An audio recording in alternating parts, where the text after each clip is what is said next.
नमस्कार, मावळ 24 तासमध्ये आपलं स्वागत। मी महादेव वाघमारे, पुणे जिल्ह्यातील मुळशी तालुक्यातील मान बोडकेवाडी मुलानी वस्ती या ठिकाणी MIDC आणि पोलिसांनी या मुलानी कुटुंबाचं जे घर आहे ते उद्ध्वस्त केलेलं आहे। पाऊस काही दिवसावर येऊन ठेपलेला आहे, तर या कुटुंबांनी करायचं काय?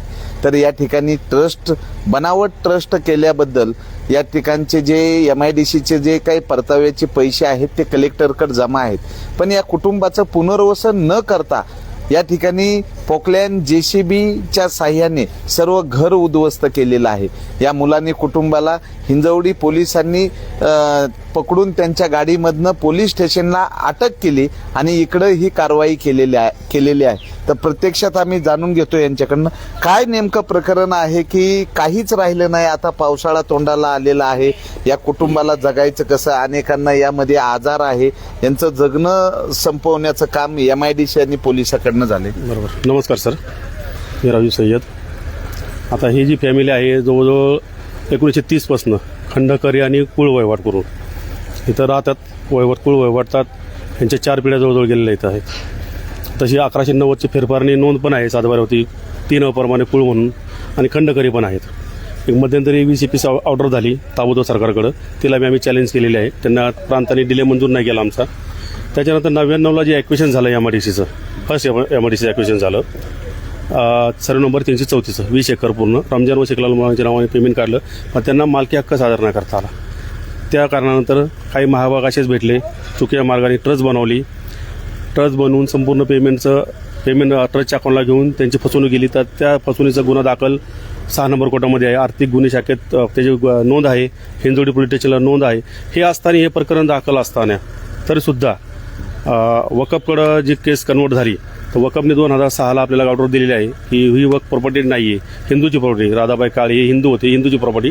वक्फचा 600 वर्षापूर्वी काही संबंध होता आणि आज बी काही संबंध नाही, परंतु काही परत चुकीच्या मार्गाने परत रजिस्ट्रेशन 2009ला परत रजिस्ट्रेशन केली काही चुकीच्या लोकांनी।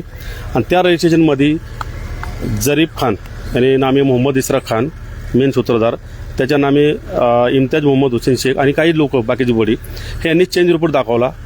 त्यांनी अर्ज दाखल केला वकफमध्ये की हे चेंज रिपोर्ट द्या म्हणून, वकफने मान्य नाही केला त्यांचा अर्ज। तरी त्यांनी काय केलं, ते खोटे दस्तावेज तयार केले, खोटे शिक्के तयार केले आणि पूर्ण खोटी ट्रस्ट तयार करून त्यांनी ते भूसंपादन क्रमांक 13 यांना ह्या जमिनीचा आवाड करून घ्या म्हणून सांगितलं। पण जिल्हाधिकाऱ्यांचं काम होतं की ही आवाड करतात ती लोक खरी आहेत का, ट्रस्ट खरी आहेत का, हे शहानिशा केली पाहिजे होती।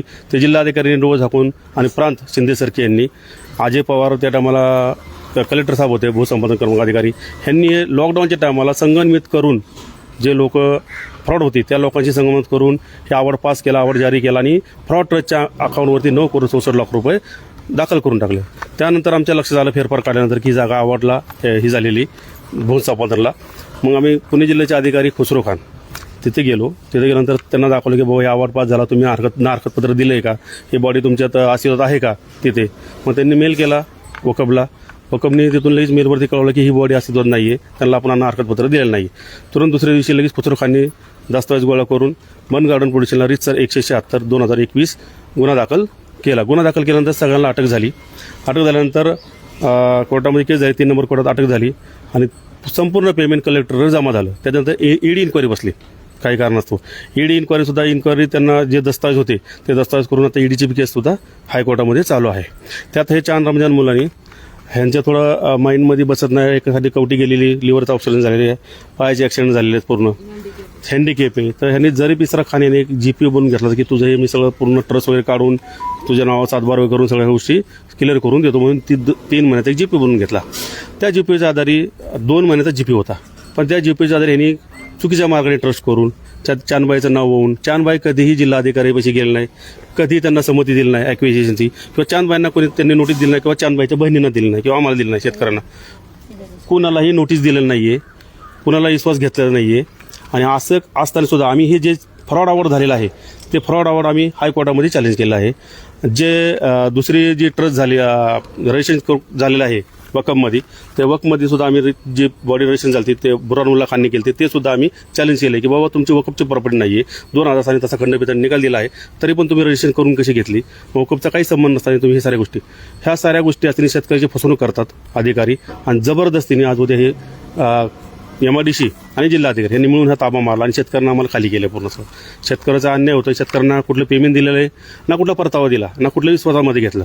म्हणजे अशा पद्धतीने हे जाणून बुजून मारून दमटून नाही का त्यांना लोकांना बाहेर काढून शेतकऱ्यांना हे त्यांची जबरदस्ती चालली. आणि जे PI आहे तिथले senior PI police station Hinjawadi ह्या लोकांनी सगळ्या आमच्या लोकांना उचलून काल जबरदस्तीने पोलीस स्टेशनमध्ये नेलं.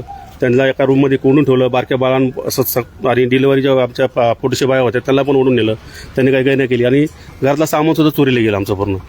सोनं नाणं पैसे अडका सगळे जे आलते सामान सेफ्टिंग करायला त्यांनी सगळं चोरी बंद केलं. आम्ही सरांना सांगितलं की सर आमचं असं सामान केलेलं नाही, आमचं हे रेकॉर्डिंग आहे, व्हिडिओ झालेला आहे, तुमचं काय सामान गेलं नाही असं ते आम्हाला उत्तर देतात. आणि त्यांनी आम्हाला जबरदस्ती केली तिथं MIDC साहेबांनी आणि सरांनी पोलीस इन्स्पेक्टरनी की बाबा हे संमतीपत्रावर तुम्ही सह्या करा ना, तर आम्ही तुमचं घर पाडेल. पण आम्ही लास्ट पण थांब राहिलो की सर तुम्ही घर पाडा नाही तर काही बी करा. आम्हाला पैसे नाही भेटले, आमच्या नावाने आवड पास नाही झालेला, आमच्या बहिणीची सह्या नाहीत त्याच्यावरती किंवा आमच्या शेतकरी सह्या नाहीत. मग आम्ही अवॉर्ड पास नाही झाला, आम्हाला पैसे नाही दिले, मग आम्ही तुम्हाला संमती देऊ काय करणार. ज्या टायमाला कोर्टात आदेश होईल, ज्या पद्धतीने कोर्ट देईल हुकूम देईल त्याप्रमाणे आम्ही तुमच्याबरोबर ॲग्री होईल ना करायला. तुम्हाला आम्ही सगळ्या गोष्टी आम्ही सहकार्य करू. पण काही न ऐकता जोर जबरदस्तीने आमचं घरदार तोडलं. हे सगळे भाडेकरी होते, भाडेकरीचे मटेरियल होते सगळं, त्यांचे मटेरियल खाण्यापिण्याचे मटेरियल सगळे पैसे नाणे तसेच त्यांनी दाबून टाकले JCBने पूर्ण. ते लोक उड्यावाली सगळी, आम्ही पण लोक उड्यावाली. काय करायचं सर सांगत आहे. सरकारने आम्हाला न्याय द्यावा. सरकारने कळकळी विनंती आहे सरकारने फडणवीस सरांना बी की बाबा आमच्याकडं मुलांनी फॅमिलीकडे आमच्याकडे बघून मुस्लिम फॅमिलीकडं हे सगळीकडे चाललं आहे, तर सर प्लीज आमच्याकडं लक्ष द्यावं हीच विनंती सर. काय झालं होतं नेमकं. आता हे सर्व तुमचं जगणं या ठिकाणी संपलेलं आहे. MIDC आता या ठिकाणी जे काही कंपाऊंड करत आहे त्या संदर्भात काय सगळ्याकडून कंपाऊंड घातलंय आणि पत्र नका लावू तर इथं थांबायचं नाही. अख्खं घर पाडलं माझं. मला 20-25 खोल्या पाडल्या, दमदाटी देतात पोलिसाच्या सरनी. मला बेघर केलं.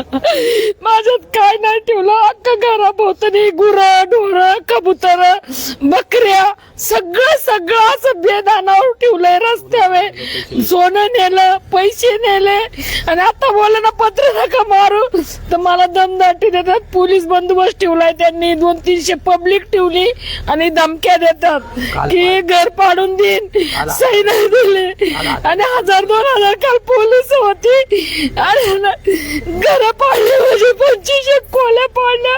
माझं राहतं घर पाडलं त्यांनी. माझी विनंती आहे की मला न्याय द्या. माझा नवरा हँडिकॅप आहे, माझ्या मध्ये बोलणार कोणी नाही आहे. मी कोर्टात लढते तरी या लोकांनी ऐकलं नाही. मुंबई हायकोर्टात फडणवीस साहेब मला न्याय द्या. माझ्या हँडिकॅप नवरा आहे, कोणी नाहीये माझ्या मागे पाळणार. माझी कंडिशन खूप खराब आहे. खालच्या दर माझ्या नवऱ्यांनी खाल्लं नाही धमक्यामुळं आणि ही लोक आता पण आहेत धमके देतात. यांच्यामुळं खूप त्रास आहे मला. आम्हाला धोका होईल यांच्यामुळं. ही गुंड पण आणतात, गुंडगिरी बॉन्सर आणतात. आम्हाला यांच्यामुळं धोका आहे. प्लीज आम्हाला हेल्प करा आणि आमच्या मदत करा. आम्हाला काहीतरी सरकारने द्या पाहिजे, कानूनी न्याय द्या, गरीबांना न्याय द्या. बाकी काय देऊ नका मला. माझा एकुलता एक मुलगा पैसे नाही दिले तरी ताबा चालू आहे आणि ऐकत नाही. धमक्या देतात, गुंड आणतात. पोलीस लोक सुद्धा हिंजवडीचे सामील आहेत चोरांना, MIDC वाल्यांना. बस एवढी माझी विनंती आहे. त्यांना सांगा प्लीज मला न्याय द्या फडणवीस साहेब. मला मी भीक मागते, गरीब बाई आहे मी. माझं शेतकरी आहे, 18 एकर जमीन आहे माझी आणि त्याच्यावर ताबा टाकला या लोकांनी. आल्यामुळं दमदाटीने मानगावला 1 गुंठ्याला रेटला आल्यामुळे ना शेतकऱ्यांवरती अन्याय करतात हे बिल्डर लोक आणि फुकाट शेतकऱ्यांना भरडून मारतात. तर या ठिकाणी ह्या जागेमध्ये ज्या सहहिस्सेदार आहेत, चांदबाईच्या बहिणी आहेत, काय सांगाल नेमकं. अहो आम्ही त्यांना 3 बारे येऊन विनंती करून सांगितली की आमचा भाऊ हँडिकॅप आहे, तुम्ही आमच्याला ताबा देऊ नका. भाऊ तुम्ही काय देणार आहे ते आम्हाला सांगा किंवा काय करा. त्यांनी आमचं मंजुरी ऐकूनच घेतली नाही साहेब. 4 बाऱ्या 3 बाऱ्या आम्ही ह्याला गेलो हिंजवल्या चौकीला जाऊन त्यांच्या पाया पडून आलो. MIDC साहेबांच्या आम्ही इथं पाया पडलो की आमच्या भावाला आम्हाला न्याय द्या, आम्हाला हे करा. आमचा भाव असा आहे की काय खाणार, याला तर काम करता येत नाही, याची कवटी बिवटी हे झालेली आहे. सगळं आमचं हे केलेलं आहे साहेब, उद्ध्वस्त केलं. काय करणार आम्ही 3 दिवस झाले इथं, आम्ही पण गरीबाच आहे, आम्ही पण काय आहे की इथं यांना कोणीच माग नसल्यामुळे आहे ना, यांनी आमचा दबाव टाकलेला आहे. आम्हाला बळ जबरदस्तीने गाडीत वाढून आम्हाला इंजोडी चौकात नेलं, तिथं कोंडून ठेवलं आणि अत्याचार केला. आमचे मोबाईल गेले का, डाग गेले, पाकिट चोरीला गेले, आमच्या ह्याचे हे गेलं. यांना म्हणाय गेलं तर यामध्ये चौकीला येऊन आम्हाला हे करा. यांनी आणलेली गुंडागिरी पोरं सोरं यांनी आमचं सगळं उद्ध्वस्त केलं. आमचा एक माणूस सुद्धा घरात ठेवलं नव्हतं की बाबा काढावा नाही का, हे अख्खं उद्ध्वस्त केलं. खायला दाणं का काही ठेवलेलं नाही यांनी. येऊन बघा भाडेकरूची परिस्थिती तशी, सगळ्यांची तशीच. आणि म्हणतात नोटीस होती, कोणची नोटीस बी आम्हाला आणि आमच्या साहेब पण नाही, तरी यांनी आम्हाला जबरदस्ती करून केलेलं आहे. काय करायचं आम्ही, कसं होतंय यांना. काय सांगाल, तुमच्या सह्या होत्या काय ह्या जे ट्रस्ट सर, याच्यामध्ये आमच्या सह्या नव्हत्या. मी चांदबाईची मोठी बहिणी, कर्जत मुंबईकडची. पहिल्यापासून आमच्या वडिलांची गरिबी होती. आमच्या लग्नाच्या टायमाला वडिलांनी प्रॉपर्टी विकली नाही. आमच्या तिघी बहिणींना गरिबांना दिल्या, पण प्रॉपर्टी लेकासाठी ठेवून दिली. आणि आता जबरदस्तीने आम्हाला काल गाडीमध्ये बसवलं, वडत नेलं. मग आमचं घरचा एक माणूस पण घरात नाही ठेवला ना, आमच्या वस्तूची दानादिन केली. तो काम करणारा नसल्यामुळे त्यांनी आपली 7-8 भाडकरी, 20 भाडकरी ठेवलं का भाडं येईन तर त्याचं पोट पाणी भरल. त्यांच्या पण धुळदायना करून ठेवली, सामानाची, त्यांच्या वस्तूची. त्यांनी पण 4 महिन्यासाठी काय म्हणून करून नसं ठेवलं. ती कमावणारी, हातो कमावणारी, पोट भरणारी, त्यांनी पण दाणे दुने पैसा पाणी घरात भरला असेल तर तो पण सर त्यांचा मातीमध्ये मिळाला. आता या पोराबाळांनी कुठं राहायचं, काय खायचं 4 महिने. तो भाव तर माझा असा आहे, त्याचा मुलगा काय करत नाही. त्याची 4 पक्षी होते, त्यांची दानाधीन 2 ढोरं गुरं होती, त्यांचं पण नाही. त्यांनी उन्हात आणत आता कुठं बांधायची. त्यांना घराला बाहेर निघायला पण बाजूला ठेव, त्यांना बाथरूमला जायला पण पत्रा काढून ठेवा, तर तो पण काढून ठेवत नाही. आतल्यात यांनी काय करायचं. आणि न पैसे घेताना यांचा एवढा आमच्यावर अन्याय कसा काय. आम्ही त्यांना समजावून सांगितलं का तुम्ही 2 रुपये द्या, आम्हाला न्याय पाहिजे. आम्हाला बहिणीला पण फायदा झाला पाहिजे, माझ्या भावाला पण झाला पाहिजे. आम्ही गरीब घराण्यात, आमचं पण काहीतरी 4 रुपये आम्हाला पण मिळाला पाहिजे, 8 रुपये भावाला पण मिळाले. त्यांची मुलं बाळ आहेत, सगळ्यांसाठी फायदा केला. आम्ही असं उघड्यावर निघाल्यावर आमचं कसं व्हायचं. आम्हाला सरकारने मदत करा, आम्हाला न्याय द्यावा. काय सांगाल, तुम्ही आजारी असतात, तुमचा भाऊही आजारी आहे. काल जे 4 जून 2026 जे MIDC पोलिसाचा बळाचा वापर करत तुमचे घरं वगैरे उद्ध्वस्त केलेले आहे, तुमचं राहत्या घराला देखील धोका निर्माण केला. आज सर्वत्र पत्र लावलेली आहेत, काय सांगा. आम्हाला त्यांच्यापासून धोका आहे. आमचा भाऊ गरीब आहे, आमचा भासा गरीब आहे. त्याचा बी आहे ना, वस्तू का जे होत्या, पोट जे भरीत होता त्याचं सगळं ताडातोड केल्या. 7-8-10 लाखाला तो बुडला. त्यांनी कशाचे जीव पोट भरायची. बाप असा त्याचा, पोर एक आहे, बायको आहे, 2 आहे, त्यांनी भरायचं कशाचे जीव पोट. आम्हाला समजा, मी नेहमी आजारी राहते, माझं बी नाही खरं नाही, भावाचं खरं नाही. मी तर गरीब आहे, मला 2च मुली राहिल्या, 2 वारलेले आहेत. मला बी आधार कुणाचा नाही, यांच्या जीवावर आहे. मी मुलगा नाही ना आम्हाला काहीच. तरी आम्ही आहे ना काहीतरी करणार जीवाचं. आम्ही काय करणार. या लोकांनी बंदोबस्त करून द्यावा, आम्हाला न्याय द्यावा. यांनी आम्हाला हे करावा, साहेबांनी आम्हाला हे करावा आणि आम्हाला सर्वांनी हे करावा. आम्हाला गुंड आहेत, आम्हाला भीती आहे, आम्हाला सगळं हे आम्हाला सगळ्यांना भीती आहे. आम्हाला आहे ना काय नाही पाहिजे, न्याय पाहिजे. लेकराचा सुद्धा खर्च पाहिजे. कशाचे जो तो पोट भरणार, कशाचे होणार. अख्खा वस्तू का बघा की घरदारी हे केल्यात, अख्खं हे झालेलं आहे. घर पाडली, बेघर केली, त्यांना खायला नाही ठेवलं, उद्या लढायला पैसा नाही ठेवला, त्याला भाडुत्री नाही ठेवलं, त्याला काहीच नाही ठेवलं. त्याला असा भिकारी केलेला आहे. माझा भाऊ आहे ना लय गरीब आहे, लय गरीब आहे, पहिल्यापासून गरीब आहे. त्याला माया लई आहे आणि त्याला वाईट यांनी केलेला आहे. साहेब आम्हाला न्याय द्या, आम्हाला न्याय द्या. बरं, काय पुढचं पाऊल काय करणार. आता पुढचं पाऊल असं आहे, मंत्रालयात जाणार आणि सरळ आहे ना आत्महत्याशिवाय आता परायला शेतकरी आम्ही आत्महत्या करणार नाही भेटला तर. माझा मिस्टर हँडिकॅप आहे, त्याचा पुरावा पण आहे आणि 18.5 एकरवर MIDC आणि हिंजवडी पोलीस चौकीने ताबा टाकलेला आहे. हा, आणि पुन्हा कलेक्टरांनी पण दक्षता घ्यायना. आम्ही लेटर दिले तरी दक्षता घेत नाही. आमचं इतर हक्कातलं सातबाऱ्याचं नाव पण कलेक्टरांनी काढलंय आणि MIDCचं नाव लावलेलं आहे. तर प्लीज याच्यावर आम्हाला त्याचे नोटीस बी नाही पाठवले, बिगर नोटिसाचे MIDCचं नाव लावलेलं आहे. तर आम्हाला न्याय द्या, कारण न्याय जरुरी नाही तर आम्ही डायरेक्ट जाऊन आत्महत्या करू, याच्याशिवाय पर्याय राहिलेला नाही. काय सांगतील? नमस्कार, माझं नाव शाहिद मुलानी. मी आपलं इव्हेंटचं काम करतो. अचानक न नोटीस येता इव्हेंटचं काम करतो. अचानक न इव्हेंट नाही का, म्हणजे न काही नोटीस वगैरे येता त्यांनी नाही का म्हणजे धमकी देऊन ताबा घेतला आणि पोलीस वगैरे नाही का, पोलीस बंदोबस्त घेतलं, घर पाडण्याची धमकी दिली. मग आम्हाला जोर जबरदस्ती करून त्यांनी गाडीत भरले. माझी बहिणीचे मुलगा आम्हाला घरी येऊन माझा बारीक मुलगा आहे आणि त्याच्यानंतर माझ्या बहिणीचा मुलगा, बारीक मुलगी, त्यांना घेऊन जबरदस्ती गाडीत भरलं आणि चौकीला नेल्यानंतर नाही का इथं कोणी नसताना यांनी आमच्या घराचे ना सगळं सामान वगैरे, माझं सगळं इव्हेंटचं सामान आहे, पाहू शकता सर तुम्ही.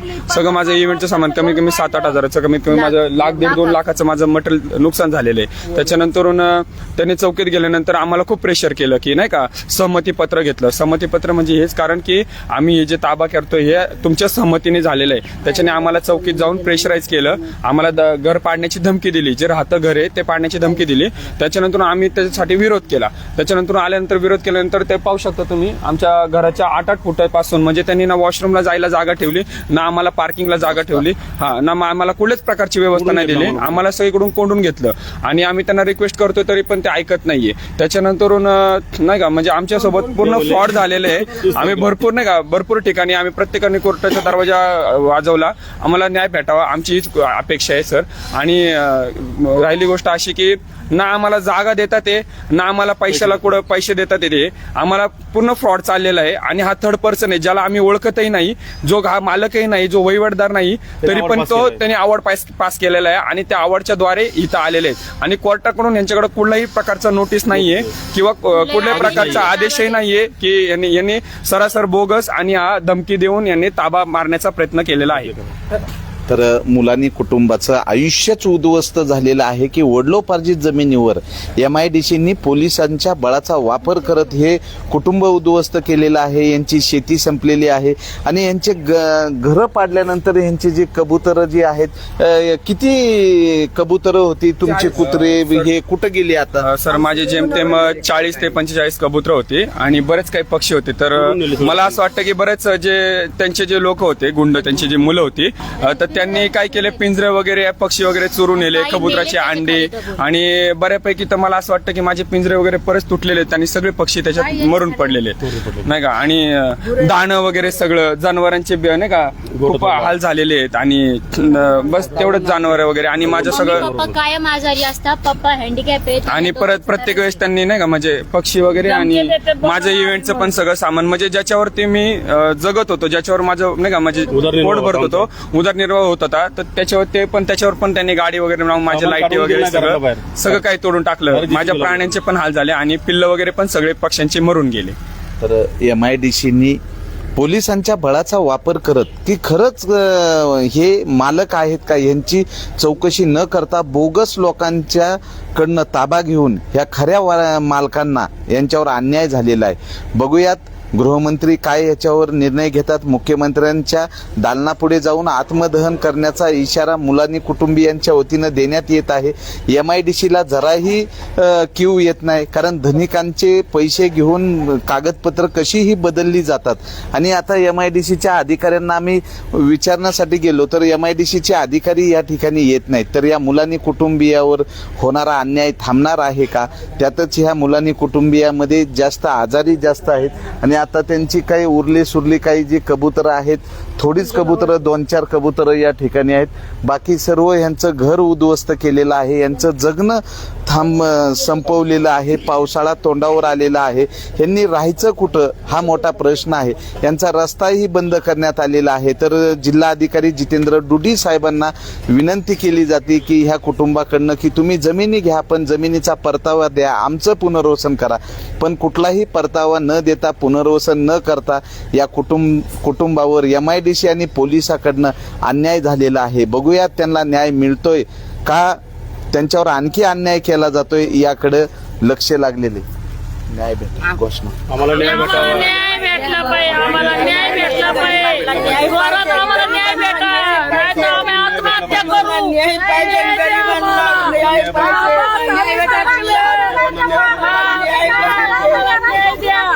आम्हाला जाऊ द्या ना.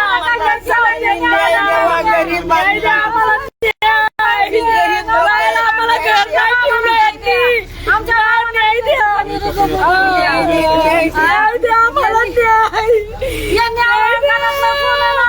आम्हाला न्याय द्या. आमचं सगळं घरं पाडली. कागद बेघर केलं. मला घर बेघर केलं. धमक्या देत्या, गुंडा आणत्या. साहेब मला न्याय द्या. गुंडा आणत्या.